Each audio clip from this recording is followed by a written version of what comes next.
Hi, ich bin Celine, ich bin 21 Jahre jung, studiere in Bremen integrierte Europastudien und bin bei den Jusos aktiv. Mein Name ist Sascha, ich bin 23, bin Verwaltungsbeamter und schwul. Ich bin die Anne, ich bin 21 Jahre alt und studiere Politikwissenschaft. Ich bin Haian, ich bin 21 Jahre alt und ich studiere BWL an der Uni in Mannheim. Ich bin die Yvonne, ich bin 53 Jahre alt. Mein Name ist Lynn, ich bin 16, ich bin Schülerin. Ich hatte vor diesem Dreh das Joko und Klaas Video noch nicht gesehen. Von dem Video habe ich durch meine Tochter erfahren. Durch Instagram. Im Fernsehen gesehen habe. Ich habe das Joko und Klaas Video geteilt, Weil ich fand, dass es ein wichtiger Beitrag ist, der die Debatte in den öffentlichen Raum bringen kann.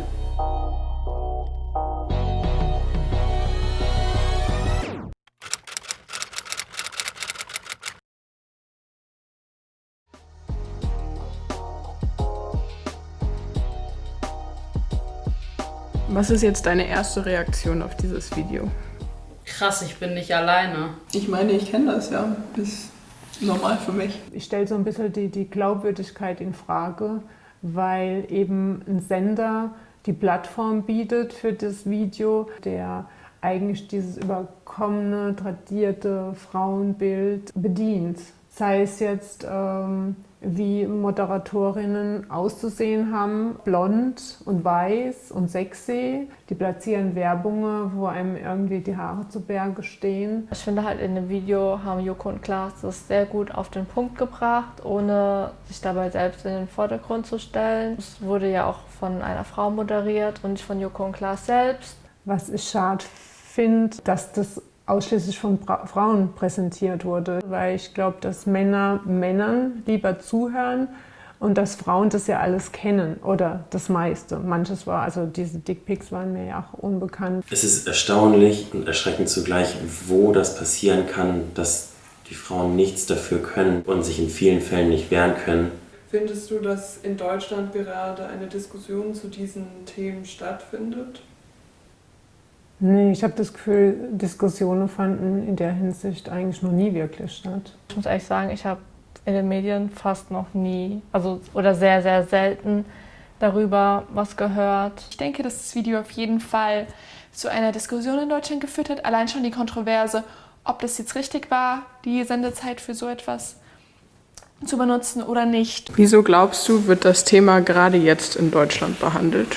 Ich denke, es liegt vor allem an MeToo. MeToo. Durch das MeToo-Movement. Den ganzen feministischen Bewegungen in vor allem Amerika. Ich habe momentan das Gefühl, dass wir uns in so einer Situation befinden, wo Aufbruchsstimmung herrscht. Auch gerade, weil jetzt in der Corona-Zeit ja so viele gesellschaftliche Strukturen in Frage gestellt werden. Am 8. März gab es wieder voll die versteckten Proteste und es sind viel mehr Leute auf die Straße gegangen als in den Jahren davor. Wenn ich in meinen Instagram-Feed schaue, wie viele Freundinnen das repostet haben, dann zeigt das ja auch, dass so das Bedürfnis da ist, darüber zu reden. Auch männliche Freunde von mir jetzt endlich mal die Augen öffnen vor dem Sexismus, den Frauen jeden Tag erleben müssen.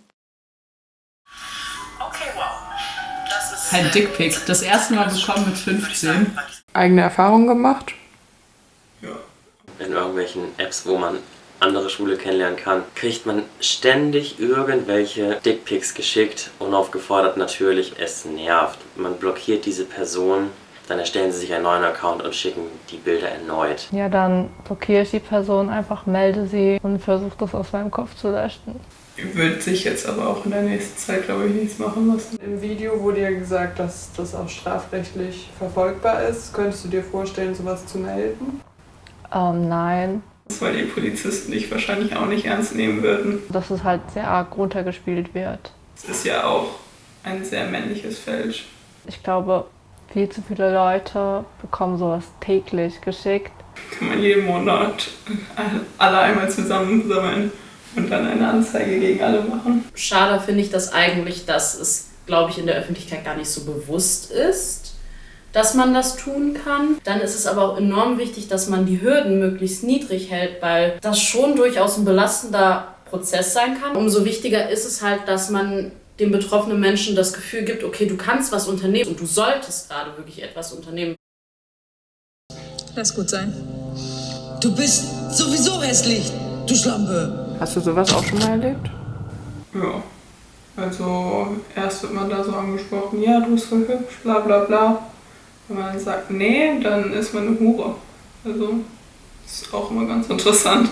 In dem Video haben ja Frauen auch ihre eigenen Erfahrungen mit sexueller Gewalt geteilt. Hast du vielleicht auch persönliche Erfahrungen, von denen du berichten möchtest? Leider ja. Ich hatte mir davor zehntausende Mal ausgemalt, was ich in so einer Situation tun würde. Wenn mir sowas irgendwann mal passieren sollte, dann werde ich so und so reagieren, dann werde ich so handeln. Von einer Ohrfeige verpassen zu jemand anderem Bescheid sagen, aber in diesem Moment habe ich mich einfach machtlos gefühlt. Als ich dann wirklich in so eine Situation gekommen bin, da war ich wie gelähmt, da konnte ich gar nichts machen. Was halt immer ganz oft vorkommt, ist, wenn man halt im Club ist, dass man immer richtig eklig angefasst wird. Dann geht ein Typ mal an den Arsch, man möchte es nicht. Ganz oft ist, dass Rassismus mit Sexismus einhergeht. Dann mir auch wirklich komische Kommentare anhören muss. Oder dass mir Typen einfach direkt sagen, so, ah ja, ich hatte noch nie eine Asiatin. Ob es, wie bei uns auf dem Campus, der Arzt selbst ist, der Studentinnen begrapscht oder der unangemessene Fragen stellt.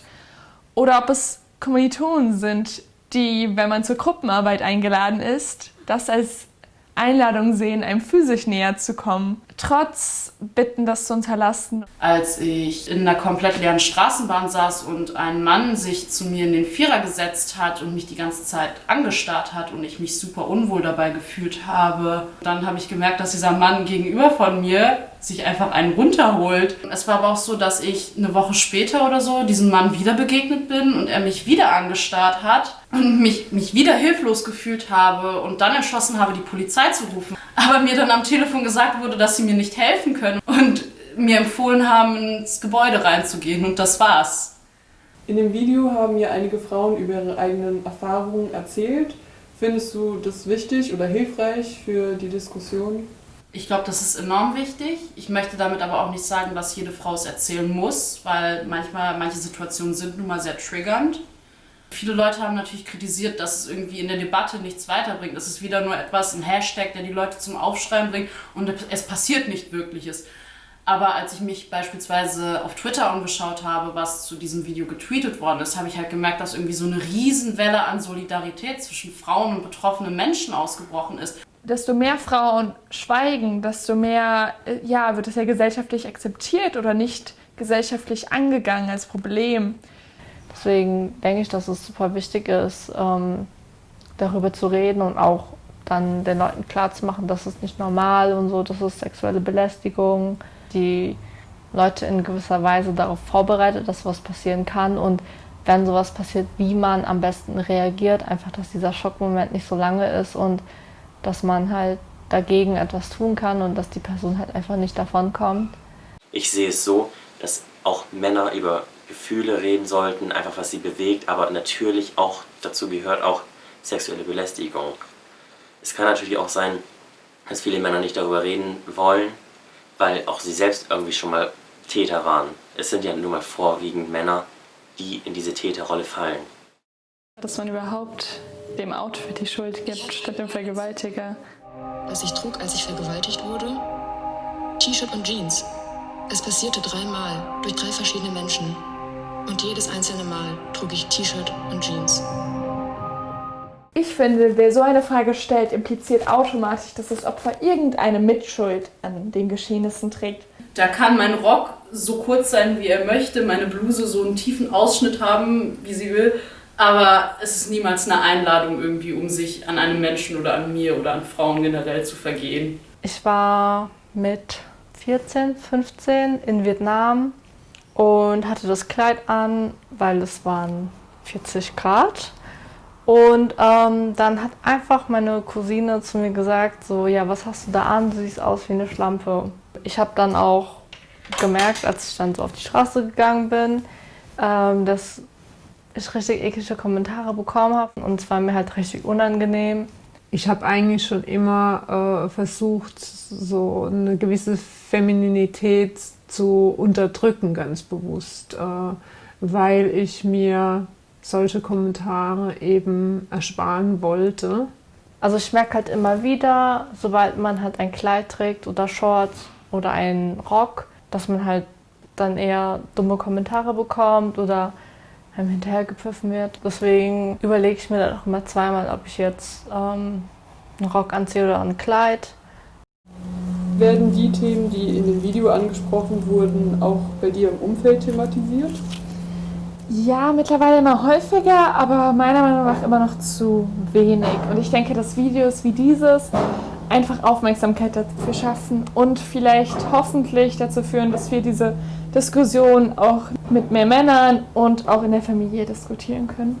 Mittlerweile ist das Thema schon wieder sehr abgeflacht. Ich finde sowas sehr wichtig, deswegen denke ich auch, dass man in der Schule sowas ansprechen soll.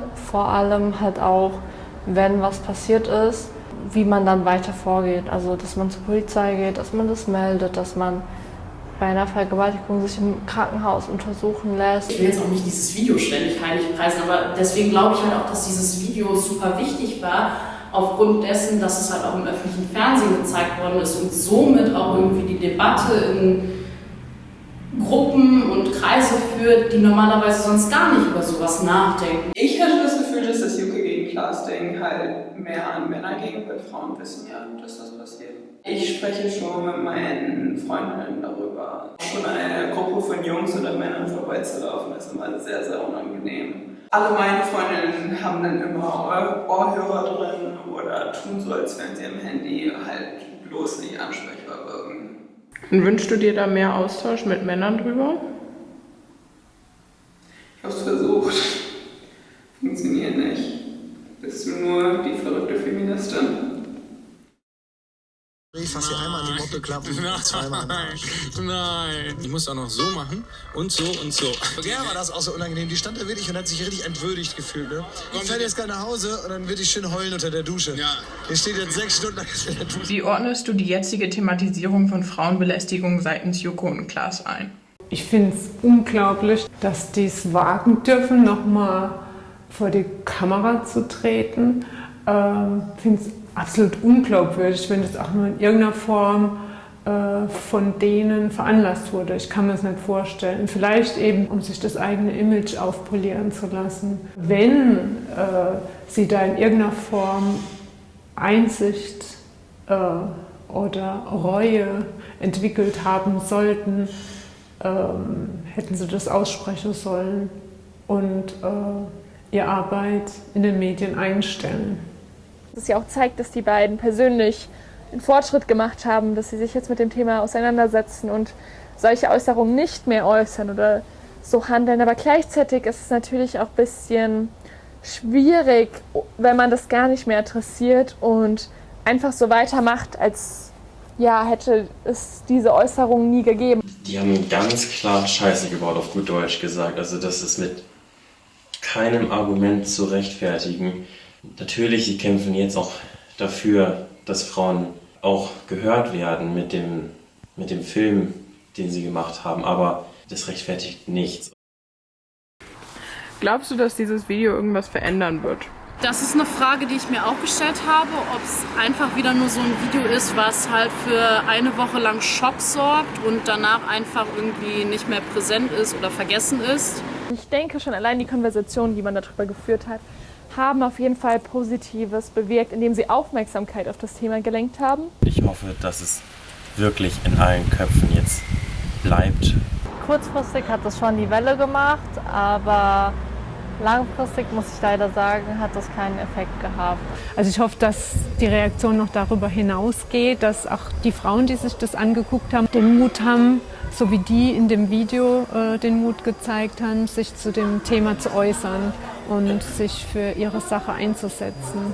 Ich denke, dass das bisher, also jetzt schon vergessen ist. Ich denke, es wird noch mehrere Generationen brauchen, bis das sich verändert, weil es so normalisiert ist in unserer Gesellschaft. Und bis sich das verändert, müssen erstmal mehrere Generationen anders aufgezogen werden.